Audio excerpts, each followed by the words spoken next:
IPL के अब तक के 18 सीजन्स में टोटल 15 टीम्स पार्टिसिपेट कर चुकी है। इसमें से 2025 के सीजन में 10 टीम्स पार्ट भी ले रही है। लेकिन बाकी टीम्स का क्या हुआ? आखिर वो अब आईपीएल का पार्ट क्यों नहीं है? एक वक्त था जब कोची और पुणे जैसे रीजन से भी टीम आती थी, बट अब वो एग्जिस्ट नहीं करती। आईपीएल की एक ऐसी टीम जिसने अपने खुद के प्लेयर्स और बीसीसीआई के साथ ही स्कैम कर दिया। वहीं एक और टीम थी जिसने आईपीएल ट्रॉफी तो जीती, लेकिन कुछ ही सालों में फाइनेंशियल क्राइसिस की वजह से उसे आईपीएल से हटा दिया गया। कुछ फ्रेंचाइजेस टेम्परेरी थी, वहीं कुछ तो कंट्रोवर्सीज में ही फंस गई। इन टीम्स का सफर छोटा जरूर था पर यादगार भी। और आज के वीडियो में हम बात करेंगे इन्हीं टीम्स की जो कि आईपीएल में आई तो थोड़े टाइम के लिए, बट मेमोरीज हमेशा के लिए दे गई।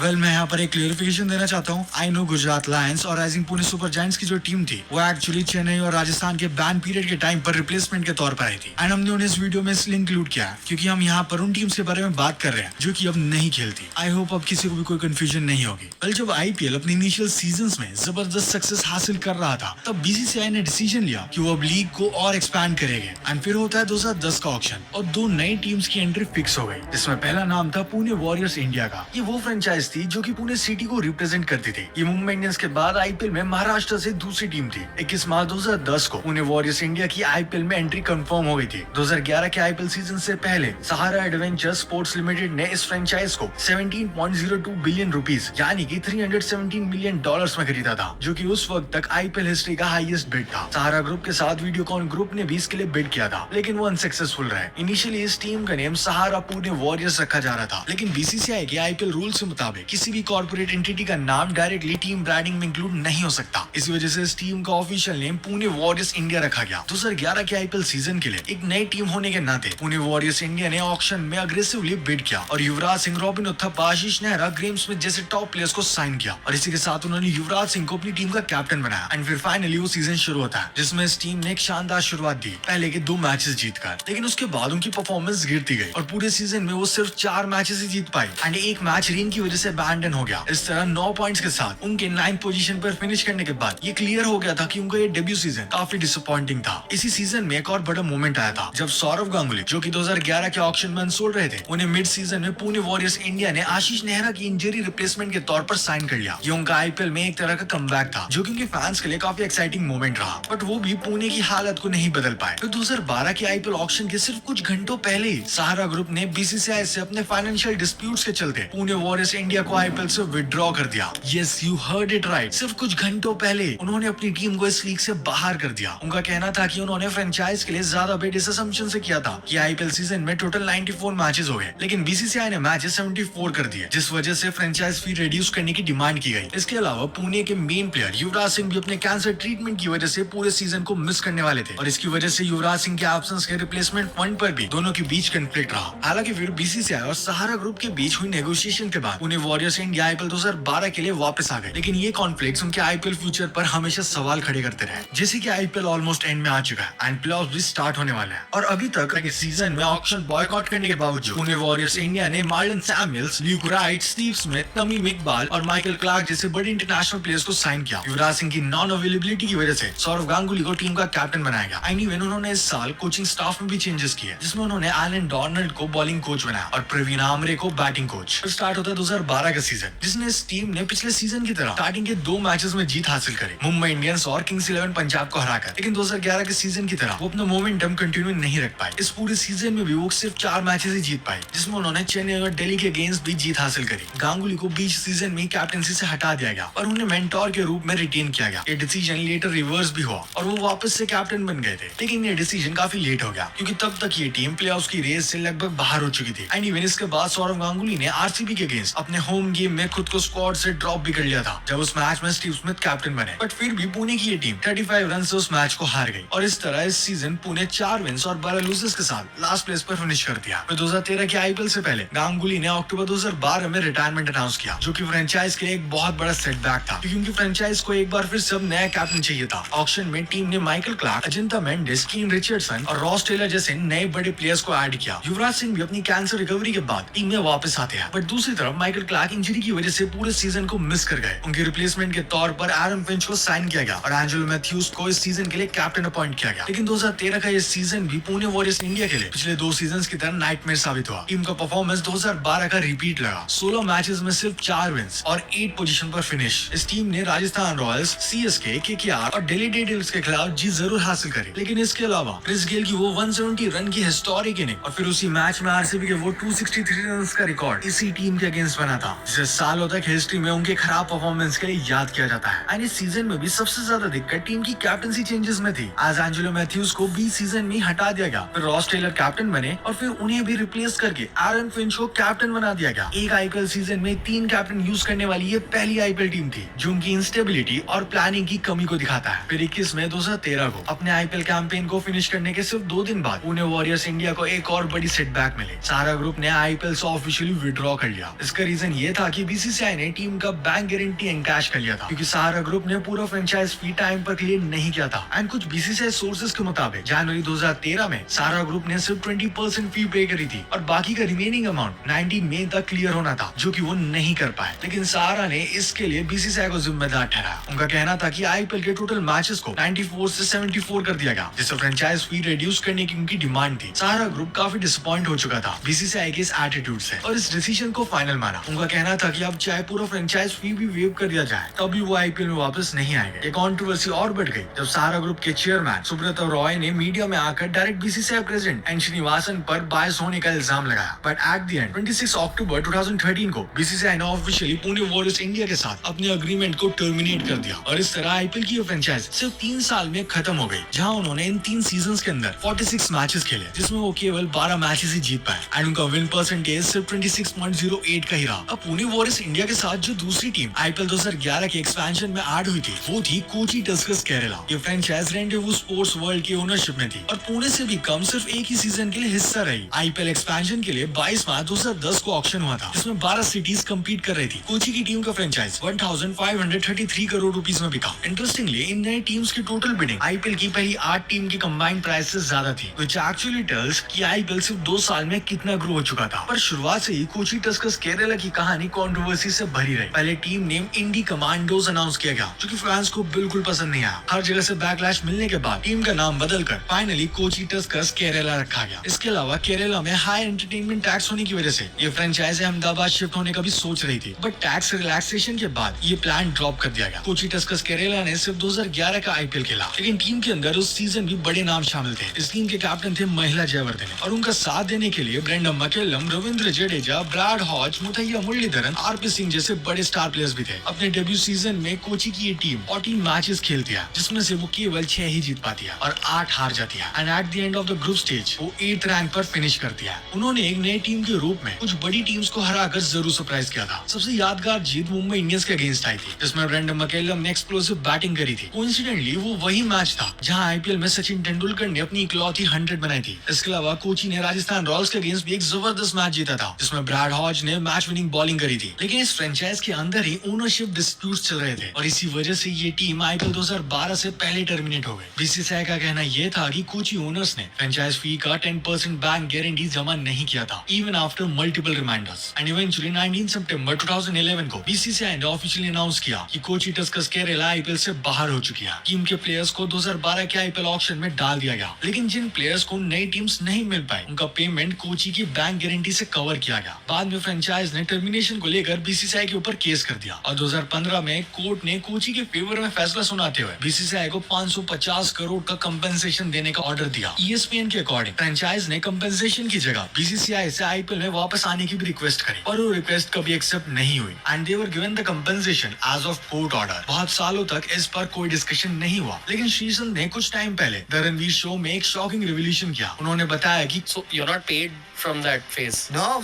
please guys, BCCI has literally paid you, I think. Please pay us. Anyway, whenever you're paying 18% interest every year, Wow. But full I salary. said बच्चे का शादी जब होगा तब तक तो पहले कर देना. इसके अलावा 2012 में एक रिपोर्ट ने बताया कि 30 to 40% क्रिकेटर्स का प्रॉमिस पेमेंट अब तक क्लियर नहीं हुआ है और इसके ऊपर 2021 में ब्रैड हॉज ने ट्वीट करते हुए भी बताया था कि उन्हें अब तक 2011 के सीजन के लिए कोची टीम की तरफ से 35% पेमेंट नहीं मिल पाया और इस तरह कोची टस्कर्स केरला आईपीएल में सिर्फ एक साल खेली और फिर हमेशा के लिए गायब हो गई और वो भी कंट्रोवर्सीज के साथ। और जब कोची की टीम का सफर आईपीएल में सिर्फ एक सीजन के बाद खत्म हो गया था तो लगा कि एक नई टीम का आईपीएल में आना और फिर तुरंत हट जाना एक रेयर इवेंट है, लेकिन आईपीएल में कुछ साल बाद एक बार फिर से नई टीम्स आई। जब 2016-17 के लिए चेन्नई सुपर किंग्स और राजस्थान रॉयल्स को टेम्परेरी बैन कर दिया गया तो दो न्यू टीम्स को इंट्रोड्यूस किया गया था। हमने ऑलरेडी इस पूरे बैन को एक डिटेल वीडियो में डिस्कस किया है। अगर आपको वीडियो देखना है आप आई बटन पर क्लिक कर सकते हो, वरना लिंक डिस्क्रिप्शन में मिल जाएगा। Now coming back to this video, अब ये जो दो न्यू टीम्स इंट्रोड्यूस हुई थी इनके नाम थे गुजरात लायंस और राइजिंग पुणे सुपर जायंट्स। ये दोनों टीम्स सिर्फ 2016 और 2017 के आईपीएल सीजन के लिए बनी थी और उनका रोल सीएसके और राजस्थान रॉयल्स के टेम्परेरी रिप्लेसमेंट्स का था, लेकिन इन दोनों ही टीम ने आईपीएल में अपना एक अलग इम्पैक्ट छोड़ा। वेल आई नो बहुत सारे लोग ये डिबेट कर सकते हैं कि ये टीम एक्चुअली बस 2 साल के लिमिटेड टाइम के लिए आई थी, फिर हम इसे इस लिस्ट में क्यों इंक्लूड कर रहे हैं जबकि हम बात कर रहे हैं उन टीम्स की जो कि गायब हो गई। वेल मैं यहाँ पर एक क्लियर करना चाहता हूँ कि हम सभी टीम्स को डिस्कस कर रहे हैं जो कि आईपीएल में लॉन्ग टर्म पार्ट नहीं बन पाए, आज हमारा इस वीडियो को बनाने का मेन पर्पस वही है। तो सबसे पहले डिस्कस करते हैं गुजरात लायंस के बारे में, जिसका बेस राजकोट गुजरात में था and this franchise was owned by Intex technologies. Team का home ground Saurashtra cricket association stadium था जो कि गुजरात में लोकेटेड था एंड इवन इनके कुछ matches green park stadium of Kanpur में भी हुए थे। जब गुजरात लायंस को आईपीएल में एंट्री मिली तो उनको सीएसके और राजस्थान रॉयल्स के प्लेयर्स को ड्राफ्ट सिस्टम के थ्रू लेने का ऑप्शन दिया गया। टीम मैनेजमेंट ने सुरेश रैना को कैप्टन बनाया जो कि आईपीएल के सबसे कंसिस्टेंट बैट्समैन में से एक थे। 2016 में गुजरात लायंस के स्क्वाड में काफी बड़े नाम शामिल हुए like Brendon McCullum, Aaron Finch, Dwayne Bravo, Ravindra Jadeja, Dinesh Karthik, James Faulkner and Praveen Kumar. IPL 2016 में गुजरात लायंस ने एक नई टीम के रूप में सबको शॉक कर दिया आज उन्होंने अपने पहले सीजन में 9 मैचेस जीतकर पॉइंट्स टेबल के टॉप पर फिनिश किया जो कि एक न्यू टीम के लिए एक बहुत बड़ी बात थी। प्लेऑफ्स तक गुजरात का कैंपेन काफी स्ट्रॉन्ग रहा, लेकिन पहले क्वालीफायर 1 में आरसीबी से और फिर क्वालीफायर 2 में हैदराबाद से हार मिलने के बाद ये टीम फाइनल में नहीं पहुंच पाई और ये उनके फैंस के लिए एक मेजर हार्ट ब्रेक था क्योंकि लीग स्टेज में नंबर 1 रहने के बाद भी वो ट्रॉफी के पास तक नहीं आ पाए। वहीं 2017 के सीजन में गुजरात लायंस अपने पहले सीजन का मैजिक रिपीट नहीं कर पाई। टीम सिर्फ 4 मैचेस जीत सकी और पॉइंट्स टेबल में 7 पोजीशन पर फिनिश कर दिया। थ्रू आउट द सीजन उनकी बॉलिंग सबसे बड़ी वीकनेस है और उनका ओवरऑल परफॉर्मेंस डिक्लाइन होता गया। इसके बाद 2018 में सीएसके और राजस्थान रॉयल्स आईपीएल में वापस आ गए और गुजरात लायंस का सफर यहीं खत्म हो गया। लेकिन गुजरात के आईपीएल में एक नई टीम का कंसेप्ट कंप्लीटली वैनिश नहीं हुआ। लेटर 2022 में आईपीएल के अंदर गुजरात टाइटंस की एंट्री हुई जिसे एक्चुअली गुजरात लायंस के एक सक्सेसर की तरह देखा गया and even better than Lions as उन्होंने अपने फर्स्ट सीजन में आईपीएल ट्रॉफी को जीत लिया था। But as we are talking about the lost teams तो गुजरात लायंस के साथ एक और टीम थी जो कि टेम्परेरीली इंट्रोड्यूस की गई थी, राइजिंग पुणे सुपर जायंट्स। वो टीम जिससे खुद एमएस धोनी भी खेल चुके हैं। So rising Pune super giants Maharashtra के पुणे से ही रिप्रेजेंट होने वाली दूसरी टीम थी। जैसे मैंने अभी पहले बताया पुणे वॉरियर्स इंडिया 2011 से लेकर 2013 तक आईपीएल का हिस्सा रह चुकी थी, तो उसके बाद पुणे के लिए दूसरी टीम थी। इस फ्रेंचाइज को RP Sanjeev Goenka group own कर रहा था जिसके ओनर संजीव गोइंका को हम ऑलरेडी जानते हैं एज वो रिसेंटली लखनऊ सुपर जायंट्स के भी ओनर है। सो आरपीएस की ये टीम एक पावर पैक स्क्वाड के साथ आईपीएल में आई थी जिसमें कुछ बड़े नाम भी शामिल थे। सबसे पहले एमएस धोनी जो कि कैप्टन बनकर आए थे, फिर Steve Smith, Ben Stokes, Ajinkya Rahane, Faf du Plessis, Imran Tahir, Adam Zampa और जयदेव उनाडकर। इस टीम का होम ग्राउंड वैसे तो पुणे का महाराष्ट्र क्रिकेट एसोसिएशन स्टेडियम था, लेकिन 2016 में ड्रॉट के इश्यूज की वजह से बॉम्बे हाई कोर्ट ने मई के मैचेस महाराष्ट्र से शिफ्ट करने का ऑर्डर दिया। इस वजह से दोनों आरपीएस और एमआई के मैचेस विशाखापट्टनम के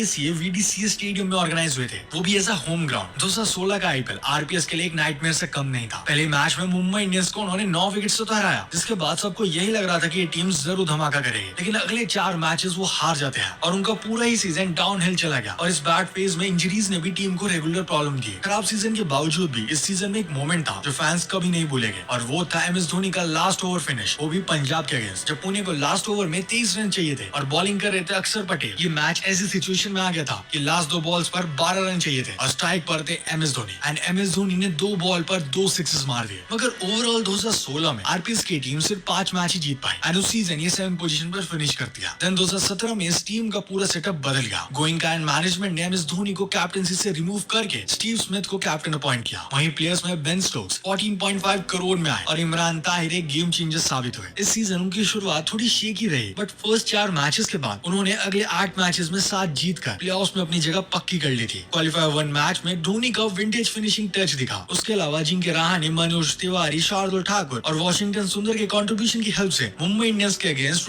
रन की जीत मिली एंड फाइनली आरपीएस की टीम फाइनल के लिए क्वालिफाई कर चुकी थी। मगर फाइनल में एक बार फिर से मैच मुंबई के अगेंस्ट था और सिर्फ 130 की चेज थी, लेकिन प्रेशर के चलते मैच फंसता चला गया और लास्ट ओवर में पुणे को जीतने के लिए केवल 11 रन चाहिए थे, जिसमें फर्स्ट बॉल पर तिवारी ने चौका मार दिया बट फिर विकेट्स गिरते गए और लास्ट बॉल पर चाहिए थे 4 रन बट अनफॉर्चुनेटली सिर्फ 2 रन ही आए और मुंबई सिर्फ 1 रन से आईपीएल चैंपियन बन गया। आरपीएस का आईपीएल सफर इसके साथ खत्म हो गया। उनकी ये जर्नी सिर्फ 2 साल की थी, लेकिन एक ऐसी कहानी वो छोड़ गए जो आईपीएल हिस्ट्री में अमर हो गई। एक लॉस्ट टीम जो फाइनल तक पहुंची, लेकिन इसके अलावा एक और ऐसी भी टीम थी जो इससे भी ज्यादा आगे बढ़ी और आईपीएल जीत भी गई थी। Yes, we are talking about Deccan Chargers. 2008 के आईपीएल की शुरुआत से पहले ये टीम पेपर पे काफी डेंजरस लग रही थी। VVS Laxman, Adam Gilchrist, Rohit Sharma, Andrew Symonds, Shahid Afridi और आरपी सिंह जैसे लेजेंडरी स्टार्स होने के बावजूद भी ये टीम उस सीजन में लिटरली फ्लॉप रही। उस टाइम मिड सीजन में वीवीएस लक्ष्मण के इंजर्ड होने की वजह से एडम गिलक्रिस्ट को इस टीम का कैप्टन बनाया गया, पर इस सब के बावजूद भी इस टीम ने बॉटम पर फिनिश किया। और फिर 2009 के सीजन में इस टीम ने सब कुछ रीसेट किया एंड फाइनली एडम गिलक्रिस्ट इस टीम के फुल टाइम कैप्टन बन चुके थे। हेड कोच डैरेन लेमन थे और नए जर्सी और नए एटीट्यूड के साथ ये टीम न्यू सीजन खेलने को उतर दिया।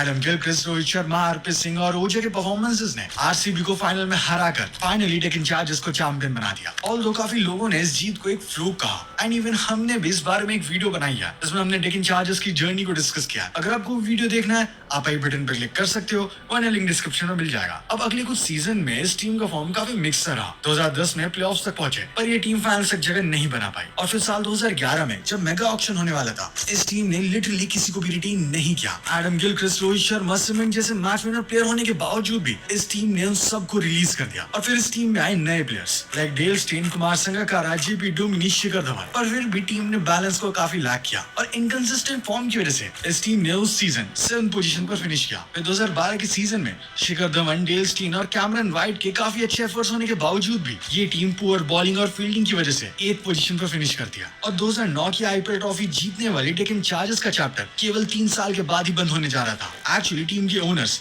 डेक्कन क्रॉनिकल होल्डिंग्स लिमिटेड यानी कि डीसीएचएल फाइनेंशियल क्राइसिस में फंस गई थी और इसी वजह से उन्होंने सितंबर 2012 में अपनी इस फ्रेंचाइज को ऑक्शन पर रखने का डिसीजन लिया, लेकिन सिर्फ एक ही बिड आई और वो भी पीवीपी वेंचर्स की एंड ओनर्स ने उस बिड को इनअप्रोप्रिएट कहकर रिजेक्ट कर दिया। अब उनके इस मूव ने एक्चुअली बीसीसीआई के कॉन्ट्रैक्ट रूल्स का वायलेशन किया और 14 सितंबर 2012 को बीसीसीआई ने उनका आईपीएल कॉन्ट्रैक्ट ही टर्मिनेट कर दिया and then they got replaced by Sunrisers Hyderabad, that is SRH. And कई लोग आज भी ये समझते हैं कि सनराइजर्स हैदराबाद और डेक्कन चार्जर्स एक ही टीम है, पर ये बिल्कुल गलत है। एसआरएच एक कंप्लीटली न्यू टीम बनकर आई थी जिसे सन टीवी नेटवर्क ने 25 अक्टूबर 2012 को एक्वायर किया था। अब इन दोनों ही टीम्स का कोई लीगल या क्रिकेटिंग कनेक्शन नहीं है, पर कुछ सिमिलरिटीज भी है, जैसे दोनों टीम ऑलमोस्ट सेम रीजन को रिप्रेजेंट करती थी एंड साथ में कुछ सिमिलर प्लेयर्स का यहाँ पे ट्रांसफर भी हुआ। बट इस सब के अलावा डीसीएचएल ने टर्मिनेशन को लीगली चैलेंज किया एंड डेक्कन चार्जर्स के टर्मिनेशन के ऑलमोस्ट 8 साल बाद जुलाई 2020 में बॉम्बे हाई कोर्ट से रूलिंग दी कि बीसीसीआई का टर्मिनेशन इलीगल था एंड बीसीसीआई को डीसीएचएल को 4,814.67 करोड़ रुपीस इस टोटल अमाउंट का कंपेंसेशन देने का ऑर्डर दिया। सो ये थी आईपीएल की हिस्ट्री की वो टीम्स जो सिर्फ ट्रॉफीज नहीं बल्कि यादें, जज्बात, कंट्रोवर्सीज और आइकॉनिक मोमेंट्स भी छोड़ कर गए। डेक्कन चार्जर्स का 2009 का ग्लोरियस कमबैक, गुजरात लायंस और राइजिंग पुणे सुपर जायंट्स का वो इंपैक्टफुल शॉर्ट स्टिंट और कोची टस्कर्स केरला का एक सरप्राइजिंग एग्जिट, ये सब आईपीएल की कहानी का एक हिस्सा बन चुके हैं। चाहे अब ये टीम्स आईपीएल का हिस्सा ना हो, लेकिन इनकी स्टोरीज अब भी क्रिकेट फैंस के दिलों में जिंदा है। ये मेमोरीज हमें याद दिलाती है कि क्रिकेट सिर्फ एक गेम नहीं, एक इमोशन है जिसमें हर टीम, हर प्लेयर और हर मोमेंट एक नया चैप्टर लिखता है। इन सब में से आपकी फेवरेट टीम कौन सी थी? कमेंट करके जरूर बताना। अगर आपको सीएसके के 2018 के उस अनफॉरगेटेबल कमबैक के ऊपर वीडियो देखना है तो यहाँ पर क्लिक करो। अगर आपको दिल्ली कैपिटल्स के 2020 के उस अनलकी कैंपेन के बारे में जानना है तो यहाँ पर क्लिक करो और मुझे इंस्टाग्राम पर फॉलो करना मत भूलना। Thanks for watching.